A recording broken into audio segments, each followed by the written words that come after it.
Hey rock stars, this episode of Bitchin' Kitchen is all about being broke. Look, we all make some bad financial choices at one time or another, so maybe investing in anything wasn't the smartest retirement plan. Or maybe mom was right when she said, "My you idiot, acting is a hobby." So today we're gonna roll up our sleeves and make a meal that tastes as good as it is cheap. First up on the menu, a zesty spaghetti alla puttanesca. Secondo piatto, a melt-in-your-mouth beef and sweet roasted root veggie stew. And for dessert, delicate whipped ricotta crepes drizzled with that tangy and spicy chili raspberry coulis. Panos is gonna teach us how to beat the broke-ass blues. That's right, Nads. We're gonna punch depression right in the liver.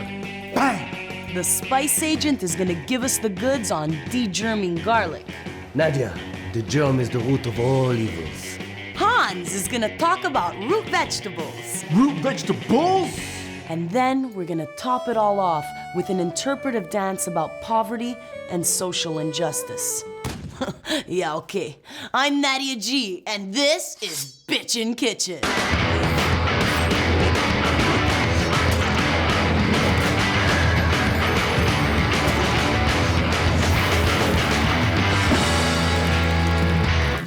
Being broke, it ain't easy. But as much as it sucks, it's an important stage in life. It allows you to appreciate the little things, like the warm smile of a stranger as he stuffs singles into your G-string.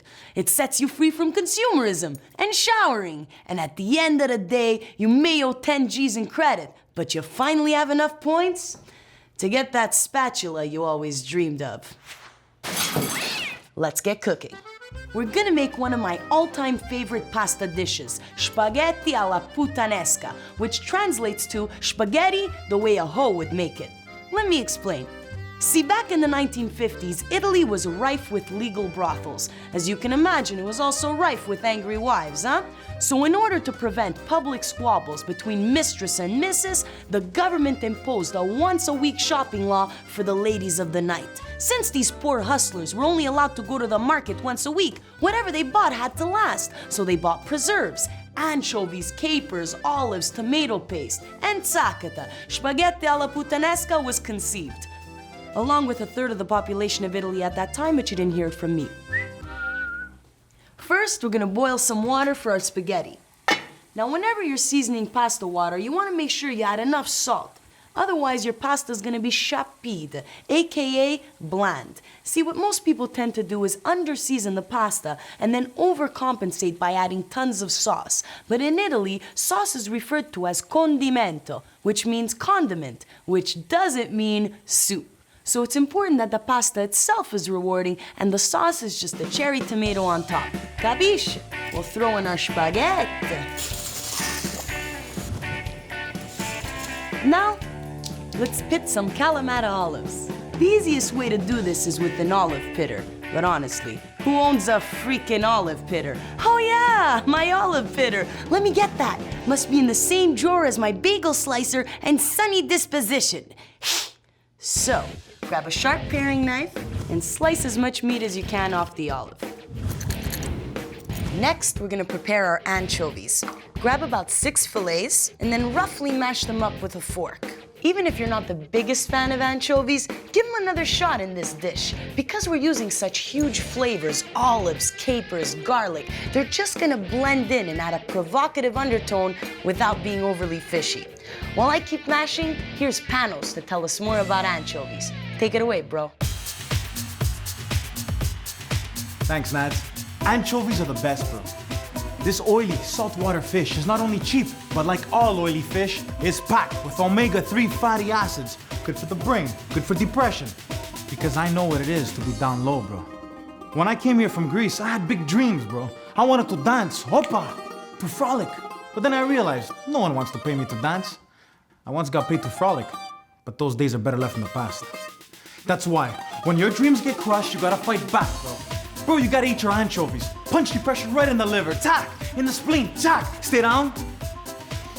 But not all anchovies are created equal. Oh, no. You wanna buy the ones in extra virgin olive oil. The purity is what makes the difference. So what if it costs $1 more? In life, there are some necessities, no? extra virgin olive oil, and extra hold hair gel. That's all I have to say, bro.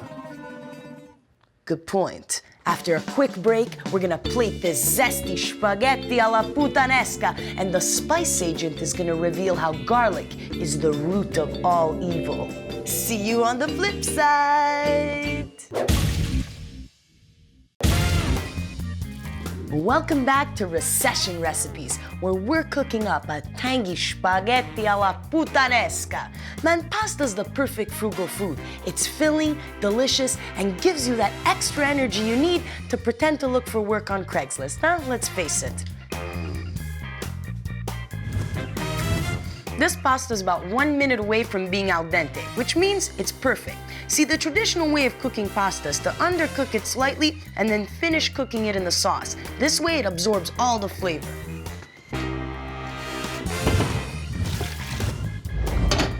Let's do it. First thing we're gonna do is heat about 4 tablespoons of extra virgin olive oil in a big pan on medium heat. See, because Puttanesca depends heavily on olive oil, you want to be using the best quality olive oil you could get your hands on. But what exactly is the best quality olive oil that you could get your hands on? Let's dispel a few myths about olive oil. Myth number 1, the best olive oil is cold pressed.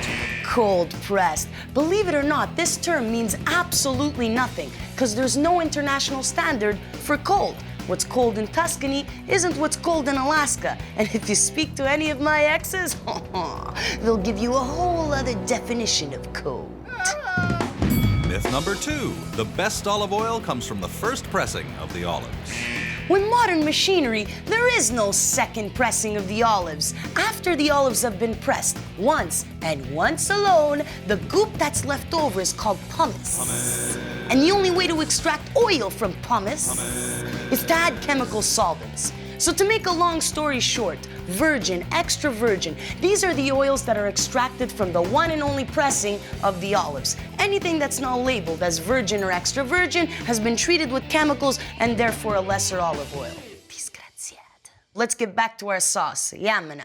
We're gonna add a pinch of hot chili flakes. Then we're gonna throw in 1 minced clove of degermed garlic. On that note, here's our spice agent יחזקאל מזרחי. to tell us more about the poor man's flavor saver, garlic. Oh, the friendly garlic. Everybody loves garlic. But garlic has a dark secret. Bitchin! Nadia, fresh young garlic does not have this. But most garlic is shipped all the way from China. And by the time it reaches your local supermarket, it has begun to germinate, to spawn.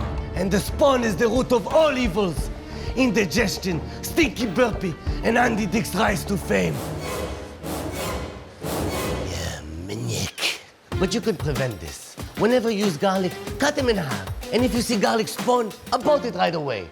Thanks, יחזקאל מזרחי. All right, now after the garlic has been frying for about 2 minutes and it turns a nice fragrant golden brown, we're gonna add our anchovy paste. Now fry it up for about 30 seconds till the anchovy flavor just permeates in the oil. It's gonna be amazing. Now it's time to add our tomatoes. Traditionally, this sauce is made with tomato paste, but today I'm gonna use cherry tomatoes. I know what you're saying to yourself. Manads, this is a recession recipe and cherry tomatoes are freaking expensive. That's why you gotta be furb. See, most grocery stores have amazing specials on produce that's getting ripe. And when it comes to tomatoes and sauce, the riper, the better. So shop around and take advantage of these kind of specials, huh? We'll throw in our tomatoes and saute them for about 5 to 7 minutes, just until they start to create a nice light sauce. Now that they've sauced up beautifully, it's time to add our tangy Kalamata olives. And last but not least, we're gonna throw in a tablespoon of chopped capers. Gorgeous. Final touches. Big pinch of brown sugar, just to bring out the sweetness of the tomato. Small pinch of sea salt. And finally, you guessed it, freshly cracked pepper. Let's finish this dish. Grab a bunch of our gorgeous spaghetti over here.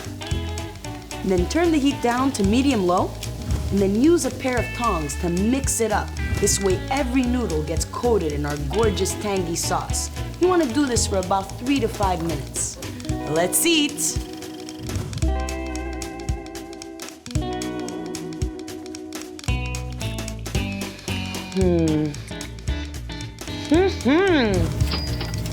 Our sweet cherry tomatoes contrasted with our tangy Kalamata olives and capers. And you get the salty anchovy, man! If only we could afford an ice-cold beer to wash this down with. But you can. Because this dish can feed 4 people for under $10, throw a dinner party. Get your friends to bring the booze. As the old Italian saying goes, give a little, take everything. When we get back, we're gonna cook up a melt-in-your-mouth beef and roasted root veggie stew, so stick around. I think Emeril Lagasse says that, no? Yep. Hello. Welcome back to Recession Recipes. You know, when you're feeling as low as your bank account, always remember that rich people have the same problems you do, only they have the money to solve them. Next up on the menu, a beef and roasted root vegetable stew. Yamana. Now, chop your veggies until they're pretty much uniform in size. This way they roast evenly. Top it off with 4 crushed cloves of garlic. Drizzle with about 3 tablespoons of extra virgin olive oil.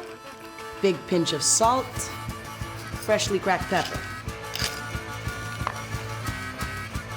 We'll pop these into a 375-degree oven for 45 minutes.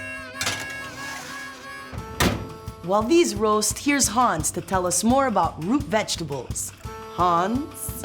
Miss G, root vegetables are the heart of the plant, the hub of all vitamins and minerals. What you've got there is an army of root vegetables that not only taste great, but are chock full of health benefits. Beets, they contain iron, which makes you strong. Parsnips and carrots, they're chock full of antioxidants, which keeps your engine running clean.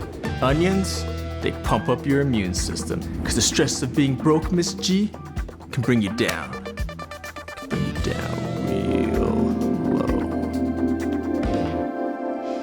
Thanks, Hans. Let's talk meat. Here, I've got some beef foreshank, basically the front leg muscle of the beef. So first things first, we'll cut this beef into cubes. Now, we're gonna toss this in flour. This'll thicken our stew. We'll heat a pan on medium and add 3 tablespoons of extra virgin olive oil. Let's sear the beef for a few minutes on all sides. Next, we'll deglaze the pan with half a cup of red wine. Whenever you're cooking with wine, always make sure to use a wine you'd actually drink. Then again, this is a broke-ass episode, so that doesn't say much for the wine, now does it? Just use whatever you're drinking, as long as it's not NyQuil, huh? We'll transfer this beef into a big pot and add 6 cups of organic beef stock. Throw in 3 carrots, 3 ribs of celery, halved, a bunch of fresh parsley, add the bones, 2 bay leaves, and 2 sprigs of thyme. And finally, a couple of peppercorns. And let it simmer for 2 hours. What? I said this recipe was cheap, not quick. Man, when you got no budget, patience is key. You gotta wait for things to go on sale. You gotta wait for the world to discover you're a finger-painting genius. You gotta wait in the clinic to get that knife removed from your ribs. It's all about waiting. But don't worry, your day will come, and when it does, it's gonna feel great! Unless you still have that knife in your ribs. Hey, I'm just saying. Let's check on our roasted veggies, huh? Wow, look at this. All that beautiful color and caramelization. When we get back, we're gonna add these babies to our stew and schkoff. Stay hungry. Ow! Welcome back to Recession Recipes, the Bitchin' Kitchen episode dedicated to deliciously cheap grub. Now I know a thing or two about being broke, my friends. A few years back, I had no job. Every day I'd scour the papers looking for that perfect career opportunity. Network seeks quirky chef to star in series. Every day checking. Every day, nothing. And then one day it dawned on me, man, I have to make my own luck. So I started contacting producers, shipping out pitch documents, dead pigeons, decapitated muffins, you know, Italian style. And look at me now, huh? Look at this. Bitchin' Kitchen does not condone harassing producers. This story is for comedic purposes only, even if you didn't find it funny. Back to the stew. Let's fish out the the vegetables, huh? Out go the bones. And finally, we'll fish out the herbs. Now it's time to add our beautiful roasted veggies and half a cup of dried lentils. In 20 minutes, these sweet roasted veggies and lentils are gonna be all over this stew like an art student on a clinical trial. But you must be getting hungry by now, no? So I got a special trick up my sleeve to speed things up. Editing. Let's plate this dish. I'm just gonna add a little bit of fresh minced parsley and a buon appetito to me. Rich, buttery lentils, the savory beef. Look at the color, absolutely gorgeous. Nothing beats comfort food when you're broke, except maybe not being poor. Whatever.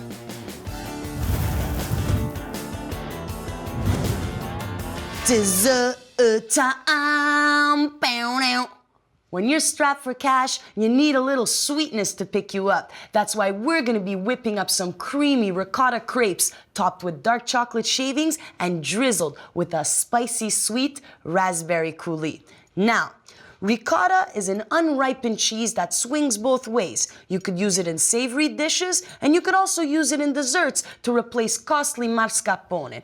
When I was a kid, my mother would take some day-old bread, toast it, slather it with some ricotta, and sprinkle some sugar on it. It was one of my favorite treats. Well, that and torturing my next-door neighbor, Steven. Hi, Steven. In a big bowl, add a quarter cup of whipping cream. See, this is a great money-saving tip right here. By using whipping cream instead of pre-whipped cream, you could save a couple of bucks easy. I know what some of you are saying to yourselves, but what's a couple of bucks? Hey, a few dollars here, a few dollars there. Eventually, it all adds up to a pair of heels, no? Sure does. Now, we're gonna throw in the seeds of 1 vanilla bean. If you're really broke, you can always steal one from your mom, huh? And whip it up.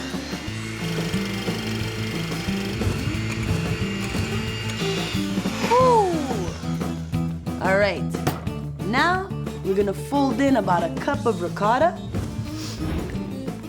add a nice big pinch of brown sugar, and whip for a few more seconds.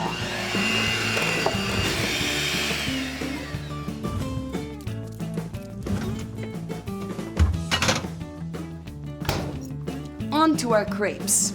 In a food processor, add 2 eggs, half a cup of milk, half a cup of water, 1 cup of flour, and give it a whir for about 10 seconds. Sakata. Add a teaspoon of butter to a pan that's been heating on medium. Then, we're gonna pour in a quarter cup of our crepe batter. But the trick is to swirl the pan while you pour. There we go. Once you got a nice even layer at the bottom of the pan, you cook it for 45 seconds. Now flip it. Woo!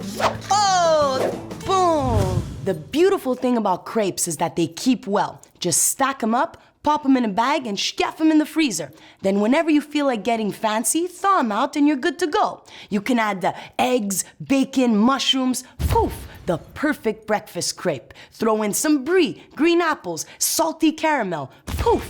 The perfect PMS crepe. Do them up plain with maple syrup. Poof! You get a plain crepe with maple syrup. Now what do you want from me? Our crepes are done. Our filling is ready. Now the only thing that's left is our chili raspberry coulis. Berries are expensive, but frozen berries, not so much. And since we're making a coulis, we don't need fresh berries. These juicy thawed berries are just perfect for our sauce. We'll throw them in a food processor. Now we'll cut up this chili pepper and throw in 3 tablespoons of brown sugar. Now we'll puree. Grab a crepe, add a couple of tablespoons of our whipped ricotta, and roll it up. Beautiful. Now we'll drizzle it with some of our spicy chili raspberry coulis and add some dark chocolate shavings, huh?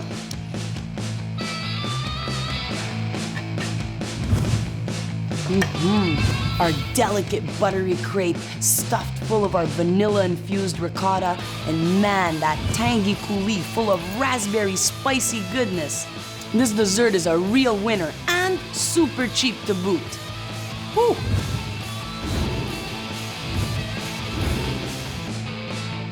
Look at this. Oh! What are we doing now? And there you have it. 3 scrumptious dishes that won't break the bank. And if this food isn't enough to lift your spirits, chin up, baby. Remember, broke people matter. If it weren't for the penniless, we wouldn't have punk rock, reality TV, or anyone to test new meds on. Sometimes you gotta hit rock bottom to get to the top. And that extra arm growing out of your ass, ho ho, it'll help you with the climb. A la próxima!